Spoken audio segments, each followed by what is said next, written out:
مولا کا علم دیکھ، ایک ہوتا ہے علم لکھنا، ایک ہوتا ہے اصول کو ایجاد کرنا. چند منٹ کی بات ہے، آپ پڑھے لکھے لوگ ہیں، ذوق لیں. ایک ہوتا ہے فن کو ایجاد کرنا. مولا فن کو پڑھاتا نہیں تھا، فن کو ایجاد کرتا تھا. مولا مرتضی شیر خدا رضی اللہ تعالیٰ نے یہ علم جو ہے اس کو ایجاد کیا اور اس کے الفاظوں کو ایجاد کیا. آپ نے ایک بندے کو غلط عربی بولتے ہوئے سنا تو بہت مولا غمگین ہوئے کہ ایک بندہ غلط عربی بول رہا تھا. آپ آئے اور آپ نے کاغذ لے کر یہ اپنا متن لکھا. یہ برکت کے لیے ان کے کلمات سنو. بسم اللہ الرحمن الرحیم. الکلمۃ اسم وفعل والحرف فالاسم ما انبا عن المسمى والفعل ما انبا عن الحرکۃ المسمى. یہ مولا علی اصول دے رہے ہیں جو تم کافیہ میں شرح جامی میں آگے پڑھتے ہو نا. یہ تعریف ایجاد کرتا ہے. علم کس معیار، ایک ہوتا ہے پڑھانا، ایک ہوتا ہے ایجاد کرنا. عربی گرامر کے اصول مولا ایجاد کر رہے ہیں. فرماتے والحرف ما انبا عن المعنى ليس باسم ولا فعل. یہ آپ نے لکھا. پھر آپ کے شاگرد اعلیٰ نے لکھا، ان کا ذکر 12ویں جلد میں. پرانی جو 12ویں جلد ہے نا، پرانی فتاوی رضویہ شریف کی جو 12ویں جلد ہے. ابھی میں کیونکہ پرانی دیکھتا ہوں، نئی جلدوں میں مجھے نہیں اعتبار کے 30 جلدوں میں کہا ہے.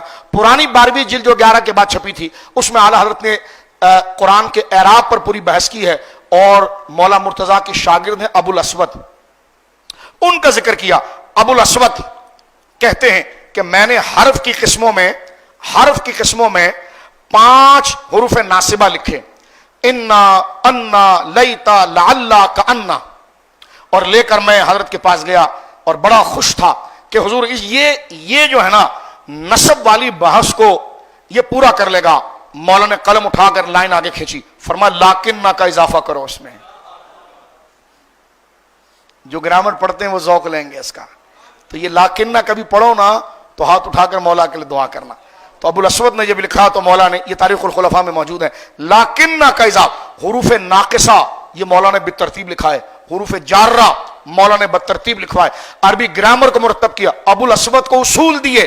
کیونکہ دیکھیے یہ بات یہاں پر ہماری ختم ہو رہی ہے، یہ علم پر بھی ہم گفتگو کر رہے ہیں. شہادت کا دن ہے آپ کا. آپ کتنا بڑا سرمایہ، امت کا کتنا بڑا نقصان ہوا، امت نے کتنی بے توقیری کی. مولا مرتضیٰ یعنی صحابہ کے دور میں قرآن پر زبر زیر نہیں، نقطے بھی نہیں تھے. مجھے آپ بتاؤ بسم اللہ الرحمن الرحیم لکھا ہوا ہو اور نقطے نہ ہو. قرآن کے نقطے آپ ہٹا دیں، جب نقطے نہیں ہوں گے تو شوشے بھی نہیں ہوں گے. جیسے شین کے 3 بنے ہوتے ہیں نا، یا کا 1 بنا ہوتا ہے کشتی، ٹھیک ہے، وہ بھی نہیں ہے. عرب کا اگر آپ ابھی نیٹ پر جائیں تو آپ کو رسم الخط مل جائے گا، ہینڈ رائٹنگ.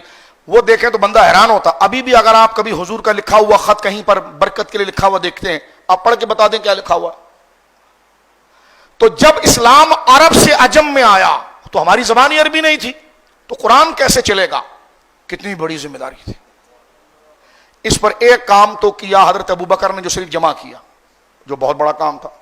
حضرت عثمان نے اس کی ہینڈ رائٹنگ کا وہ طرز دیا جو ہاشمی تھا، لیکن نقطے نہیں تھے، تو زبر زیر کہاں سے آتے؟ مولا مرتضیٰ کے دور میں جب بات پھیلنے لگی، اب اجمی بندہ کیسے پڑھے گا، افریقن کیسے پڑھے گا، ہند والا کیسے پڑھے گا؟ نہ زبر ہے نہ زیر ہے، کچھ بھی نہیں، بس ایسی لائنیں چل رہی ہیں. تو یہ مولا کی قبر مقدس پر اللہ کروڑ رحمت اتارے. قیامت تک قرآن پڑھا جائے گا اور یہ قرآن کا ایک ایک حرف، ایک ایک نقطہ مولا کو سلام کرے گا. اللہ اکبر. مولا مرتضیٰ شیر خدا نے ابو الاسود کو پورا فارمولہ دیا کہ شین کب پڑھا جاتا ہے، اس کی علامت کیا ہوتی ہے، یا کب پڑھا جاتا ہے، جیم کب پڑھا جاتا ہے. جیسے جیم ہے، جیم کے پیٹ میں نقطہ ہے نا، اب نقطہ اگر ہٹا دیں تو کیا پڑھیں گے اس کو آپ، لیکن اس کو وہاں پڑھنا ہے جیم ہے. اہل عرب کو پتا تھا یہاں جیم پڑھا جائے گا. آتا ادھر خواہ پڑھنا ہے، نقطہ تو ہے نہیں. اب غین ہے، غین کا نقطہ ہٹا دے تو کیا پڑھیں گے آپ، لیکن پڑھنا ادھر غین ہے، کیسے پتا چلے گا؟ تو مولا مرتضیٰ شیر خدا نے یہ اصول ابو الاسود کو دیا. اعلیٰ حضرت نے اس پر بحث کی ہے اور اس اصول کے اوپر اللہ اکبر حضرت ابو الاسود نے پورے قرآن کو ترتیب دے کر ان لائنوں میں، ان نقطوں میں، ان زبر و زیر میں، ان تشدید میں، ان غنوں میں، ان اخفاء میں اور یہ پورے علم تجوید کی ترتیب میں امت کو عطا فرمایا. آج اللہ کے کلام کو ہم براہ راست ہو رہے ہیں، یہ مدد بھی علی کی ہے، یہ مدد بھی علی کی ہے.